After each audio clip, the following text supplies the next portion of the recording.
Buenas, mi nombre es David Antonio Yudiza y para esta semana me corresponde resolver la asignación número 30 que dice: sea A que pertenece a los reales tal que A es mayor que 1, demuestre que el límite cuando n tiende a infinito de la integral que va de 0 a n de 1 menos x sobre n elevado a la n por e a la ax de x es igual a 1 sobre a menos 1. ¿Cómo vamos a resolver este ejercicio? Este ejercicio lo vamos a resolver mediante un cambio de variable. Entonces vamos a llamarle p igual a 1 menos x sobre n. Si p es igual a 1 menos x sobre n, haciendo un poquito de álgebra, vamos a saber o vamos a encontrar que x es igual a n menos n por p. Si x es igual a n menos n por p, ¿quién es nuestro dx? Derivamos ambos lados. Si derivamos ambos lados, nos va a quedar que dx es igual a menos n por dp. Siempre que hacemos un cambio de variable en una integral, hay que reevaluar el límite inferior y el superior, debido a que ahora va a estar en términos de otra variable. Este límite inferior, que es 0, y el límite superior, que es n, están en términos de x. Pero ahora, como vamos a poner nuestra expresión en términos de p, tenemos que reevaluarlo. Entonces, ¿qué sucede con nuestro límite inferior cuando x es igual a 0? Cuando x es igual a 0, entonces nos va a dar que p tiene que ser 1. Y nuestro límite superior cuando x es igual a n, entonces nos va a dar que nuestro p tiene que ser 0. Entonces el límite inferior va a ser 1 y el superior va a ser 0. Además que ya tenemos nuestra expresión en términos de p.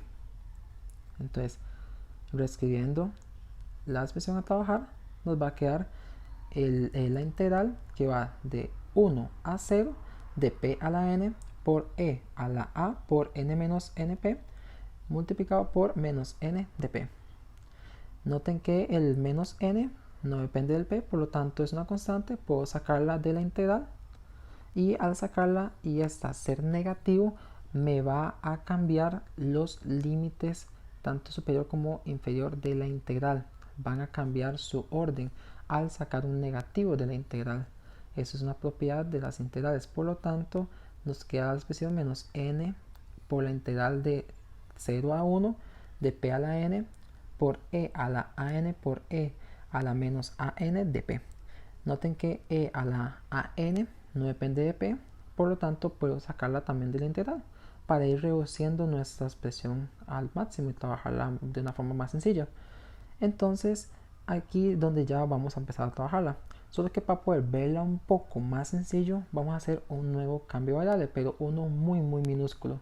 Vamos a llamarle a h, que va a ser igual a menos an.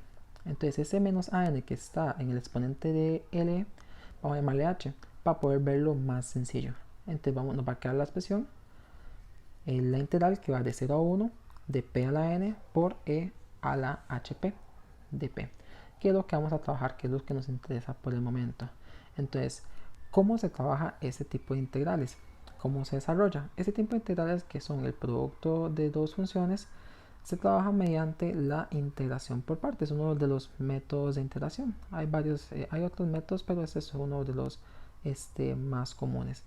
¿Y qué es la integración por partes? Es esta formulita que de seguro ya conocemos. Si no la conocemos y se nos olvida cuál es la formulita para integración por partes, la podemos aprender mediante algunas frases. Una de ellas que a mí me gusta en particular es: un día vi una vaca sin cola vestida de uniforme. Con esta frase uno se puede aprender perfectamente cuál es la fórmula a seguir de la integración por partes. En la integración por partes es muy útil y tenemos que reconocer quién va a ser nuestra función u, que es la que vamos a integrar, y nuestra db, que es la que vamos a derivar. Entonces, ¿cómo sabemos quién es la que vamos a derivar y quién es la que vamos a integrar? Mediante un acrónimo que se llama ILATE, que nos va a dar la jerarquización de las funciones.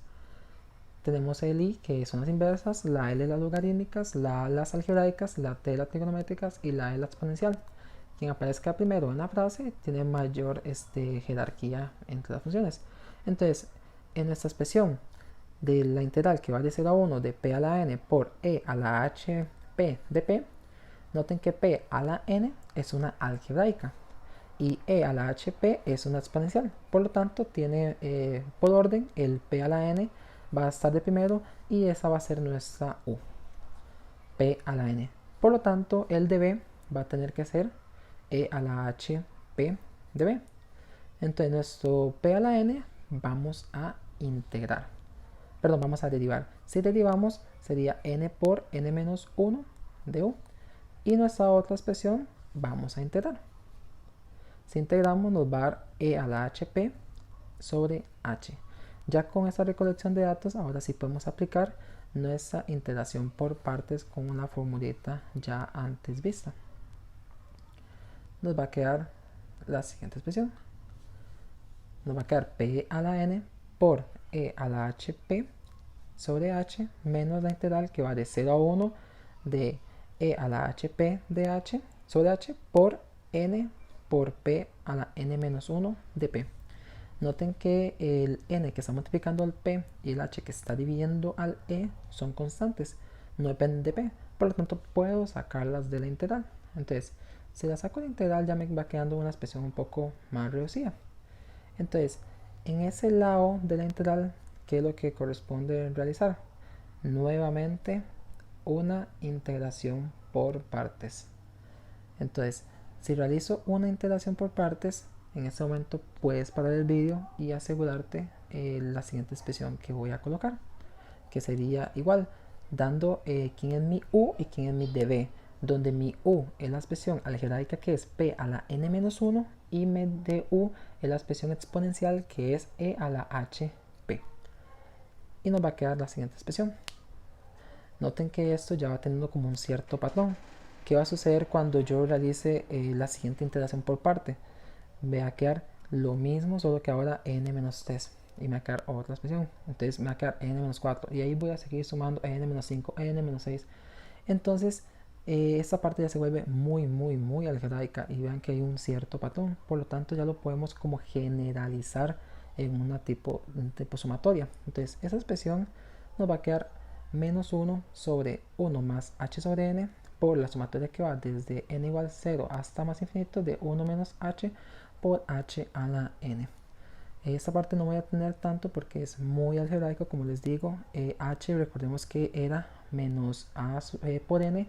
Entonces, haciendo la sustitución y cancelando los elementos que vamos a tener ahí, ya nos va a quedar menos 1 sobre 1 menos a. Ese menos lo puedo pasar al denominador y de esta forma darle vuelta y llegar a lo que queríamos. Muchas gracias.